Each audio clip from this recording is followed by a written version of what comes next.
Let's start with you, Eric. Is mine are better? As always, you like to say that at the beginning of every ranking. Yes, That's yours right. are better. Okay, the key is to have themes with these kind of things. I got Huni in that top lane. Yes, I mean, sir. this guy, ever since he burst on the scene with Fnatic, I know he didn't get much playing time in summer with SKT, but he was the second best player at Worlds for SKT, at least in the knockout stage. The group stage, Bang was fine. But in the knockout stage, Huni was the second best player on SKT. This guy has dominated EU and NA in that top lane. And in spring LCK, he was fantastic on SKT. He's going to come in here and be super solid in NA. And if that duo with him and Dardoch works out, and I think it will work out to some degree, then they're going to dominate top side of the map. Someday in Hauntzer, I feel like you could almost interchange them in that 2-3 spot, both super solid. Darshan's a guy who had a lot of kills last year with CLG. Maybe people think I got him a little too high above guys like Impact and Flame, but I think he's going to emit more pressure for CLG than a guy like Impact or Flame. Licorice, unproven commodity, but he's ahead of 3 guys on this list, and I think that's just because of the team that he's on. He's not going to have to really carry a lot of these games, and he's not going to have a whole lot of pressure on his lane. I mean, guys like Jensen, Sneaky, and Smoothie are going to be drawing a lot of jungle attention, so he's going to have more free reign than a lot of these other guys. And the bottom 3, Solo's got to be last because he's an unproven commodity, and on not as good a team as C9 and Zig and Lorlo, you could probably flip-flop. Why so low? Because he's probably the worst. Okay. It's a good reason. That's why. That's a pretty good reason. Yeah, not a bad list, right? Thank Huni you. top is, You like that? it's not bad. You like that? It's got a lot of flair. Obviously, he's been the best top laner in past splits before. So if he can put it together and be consistent in North America, it's definitely possible.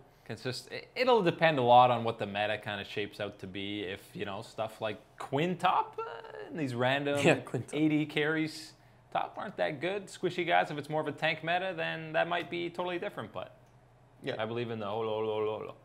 Good for you. You gotta believe in something. Yeah. That sounds like a good thing to believe in, Yeah. All right, we'll hit mine. And we differ a little bit, which is good. Creates conversation, because, we just don't talk enough on this show. I do love conversation. You do love conversation. So I'm going with Someday at the top, along with Hauntzer. I mean, look, back in 2016 when Huni was back in North America, it was basically him and Hauntzer just fighting for that top 2 spot consistently. It was those 2 guys. No one else could compete. Impact, Darshan on a whole nother level.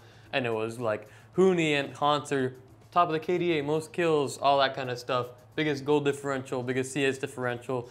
But Someday wasn't around back then.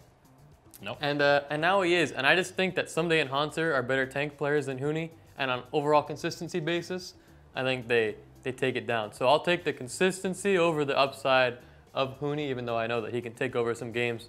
I think Hauntzer and Someday can do it as well with their TP plays as well and communication all around. So I'm okay with you putting Huni #1, but I disagree.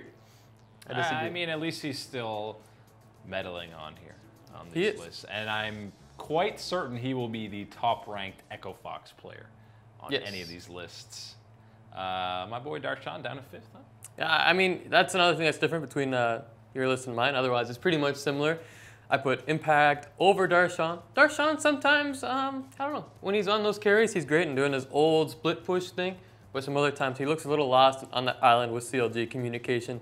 Not always perfect with the rest of the lineup, and it might take some time for him to get things going with Rainover and Biofrost on CLG. And Team Liquid has this brand new roster where it looks like communication is going to be a pretty good thing. Smithy, Pobelter already have that communication, so put Impact up there in that island. And I'm pretty sure he'll be doing what he did on C9, just being a rock, and then when it comes to teleport plays, he'll be on the ball. But then, look at the bottom. I put Zig over Lorlo, where you had it the other way around. But it's pretty close. Yeah, there's nothing that really makes either guy stand out. I just think that Zig had some more better performances and had that Kled pick that kind of turned around North America for a bit. And then, of course, our boy Solo. Not saying that he's not going to be good. Again, just because you're at the bottom of this list doesn't mean you're a bad player. We forgot that in the disclaimer. Yeah, that's key. But it's just, he's going to have a lot to prove on our roster that looks pretty decent. Febevin and the NV3 It's not a bad, got a good ring to it, huh? Ooh, The you like NV3. So he'll have to hold his own up in that top lane, and we'll have to see what he can do. But he's just the most unproven guy out of the 10 North American top laners so far.